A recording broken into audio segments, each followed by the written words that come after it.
Hey guys, it's Mexi. Welcome to another video. So, Vegan for Good asked me if I would talk about automation, like job automation and what that would do to the economy. And I thought, yeah, like, what a great topic. Like, what a fucking crazy thought experiment that is right now. So this is largely going to be just me talking about like my take on it, like me thinking through this like thought experiment. So I would love to hear what you guys think about all of this in the comments below. You might disagree with me, that's fine. But yeah, I think this is really an interesting moment, and I think that this whole automation crisis kind of thing really exposes, you know, the contradictory logics of capitalism in a really like blatant and inescapable way. So first of all, like automation is not new, obviously, and automation is part of like the natural progression, or I guess like, you know, the internal contradictory logics of capitalism itself, because capital is only capital in motion, right? So you have, for example, like capitalists or corporations or whatever, producing goods and services and selling those, getting a profit because, you know, they're not paying the laborers the full price of their social labor, or they're cutting costs somewhere else, whatever.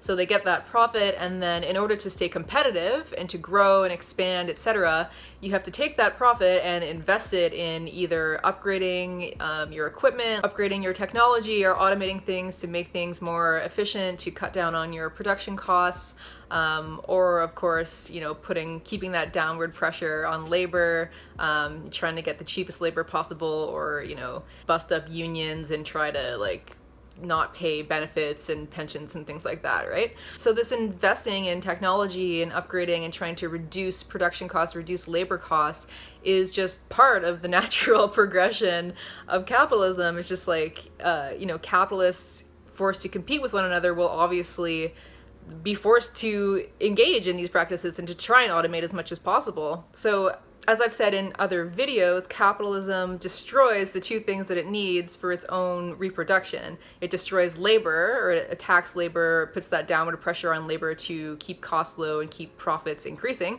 And it destroys the environment, so it digs up resources, it pollutes, it makes the planet more and more and more inhospitable to human life, which is happening now. Given what I know about the environmental crisis, and given what's happening now with this social crisis and other crises, obviously, I think we're reaching a very interesting time now where both of these things, like the environmental and the social, are really going to start coming to a head. Like, really, like climate change.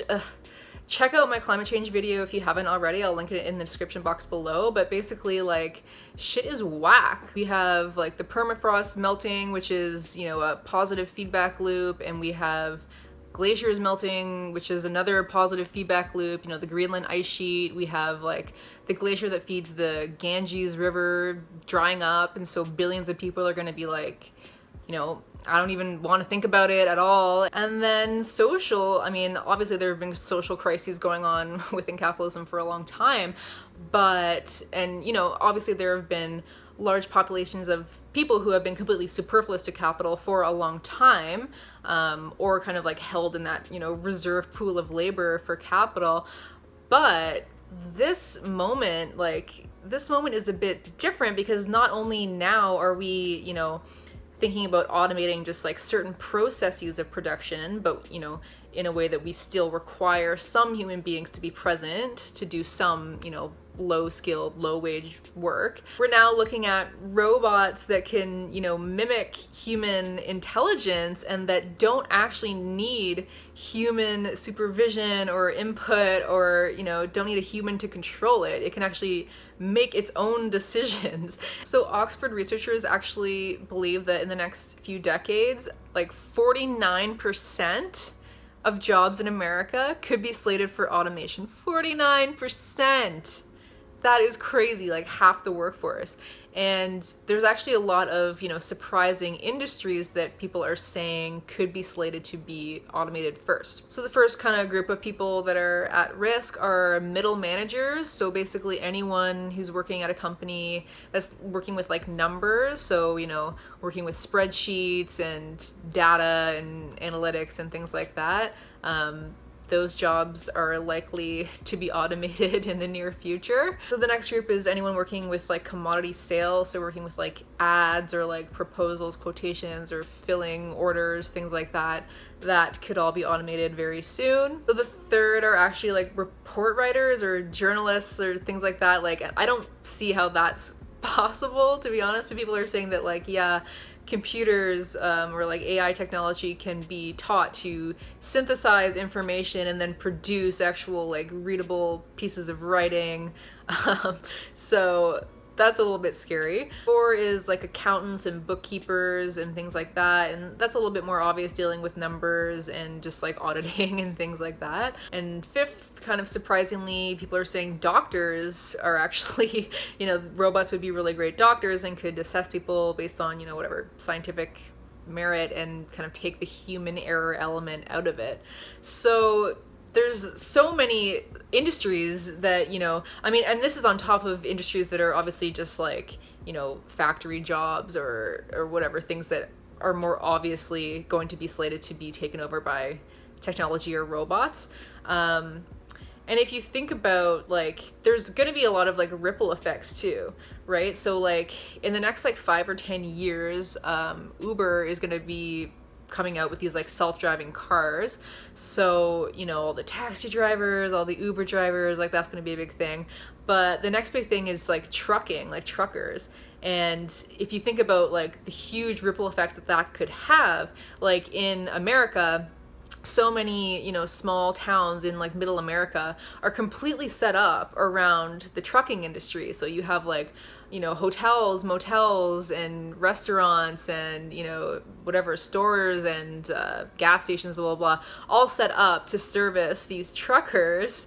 And so if there's no people coming through on the trucks anymore, it's just, a self-driving car, then like even the jobs that won't succumb to automation will still be really negatively affected if some of these industries like go under, or not go under, but if the people are removed from some of these industries, right? So that's just one example. I'm sure you can think of like many more where there's like this is going to have ripple effects throughout, the rest of society. So some optimists are saying that like this might actually not be that bad, and that automation might actually create new jobs that we can't really even predict right now. So there's like the example of like ATM machines, like they kind of replaced tellers, or they replaced some tellers, but the reduced costs of running a bank branch meant that banks could open more branches and actually increase the number of people working in the branches or whatever, right? So yeah, some people are saying like there will be spin-off jobs, or it'll create jobs that we can't really predict right now. But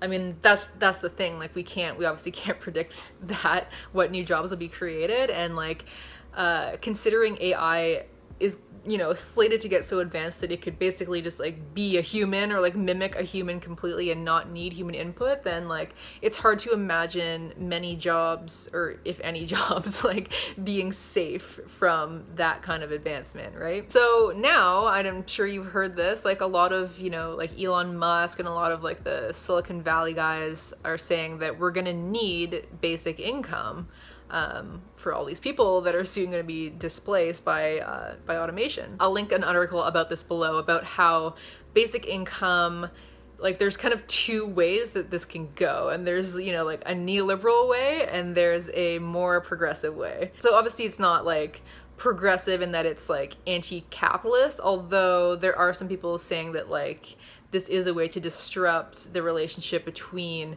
work and income, and so kind of like take away some of the power that the employer has over the employee, and so like it could be like this transformative thing. But anyway, so there are people in Canada and the US and organizations and whatever who are now like, okay, yeah, we can get behind this basic income thing.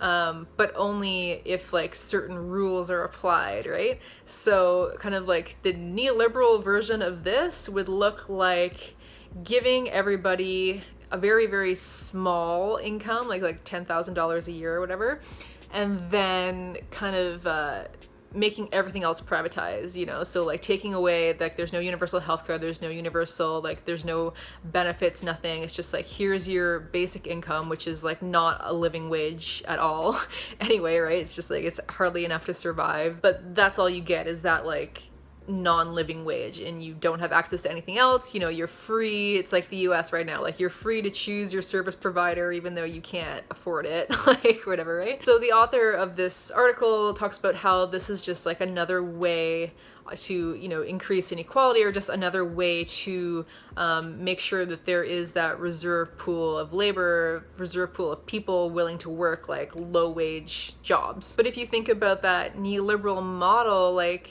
that it's not something that's like pragmatic, that can actually last into the long term. Like as more and more and more jobs become automated, then, you know, it would become less and less and less about, you know, making sure that there is that pool of low-wage workers available, and just actually trying to like stave off this crazy social unrest from all these people that have no jobs and like this very limited income. And yeah, are probably just going to be like so out of their mind upset, like what the hell is this kind of a system, right? Also, if you think about, you know, more and more and more people having this really, really depressed purchasing power, then, you know, it's going to hurt the capitalists as well, because then who is buying the goods that these robots are producing, right? Like who's buying that? Nobody has the capital to do that. And then if nobody's buying, then, you know, how is the government collecting taxes that would, you know, allow them to fund this basic income long into the future, right? I don't know. I mean, I guess like, again, this is just me like thinking through this thought experiment, so maybe I'm missing something. So let me know if you think that, you know, there is a way for this to be like a long-term band-aid solution. I just don't, yeah, I just don't see that working. I just don't see like where are the funds coming from, and like, yeah, I feel like it's gonna just really produce like mass social unrest. So like what I'm hoping is that this will actually like raise mass class consciousness. Because if you think about like, if a doctor's job can be automated just as much as like this low-wage factory job can be automated, then, you know, all of a sudden these two people from, you know, outwardly different walks of life are gonna find themselves realizing like, you know, we're in the same boat. Like we are all workers. We are the workers of the world, you know?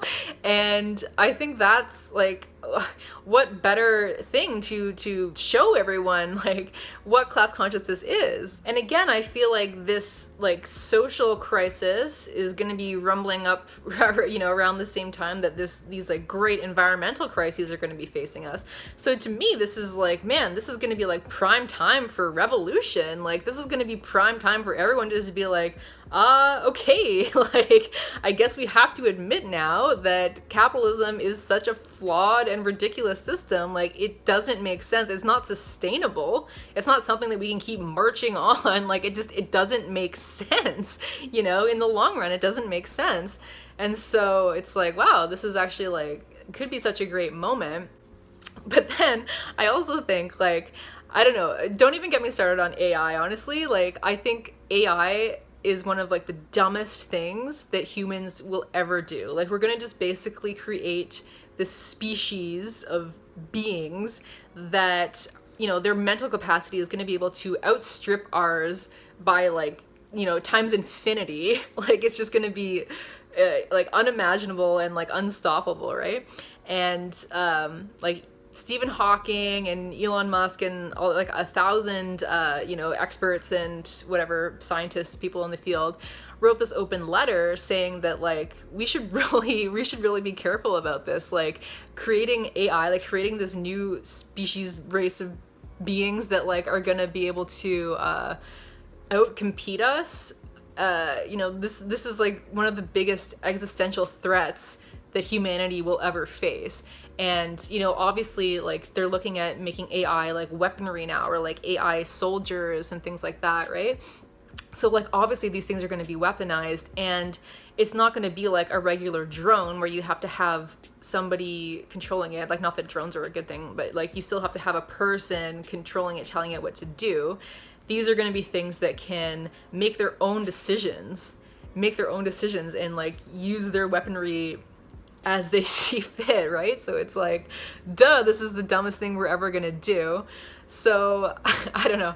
I'm like, what if, or, you know, it would be really ironic or shitty if, you know, the world, you know, raises this mass class consciousness, everyone's ready for revolution, just at the time that, you know, AI robots are enslaving us all and like killing us. And like, yeah, I'm just kidding, but like, am I kidding? I don't know. It's like, it's a serious issue. Anyway, I hope you enjoyed this video. I'm sorry it was a lot of like, you know, thinking through. I think it's a really interesting thought experiment, and I would love to hear your thoughts on this. If you completely disagree with me, whatever, leave me a comment.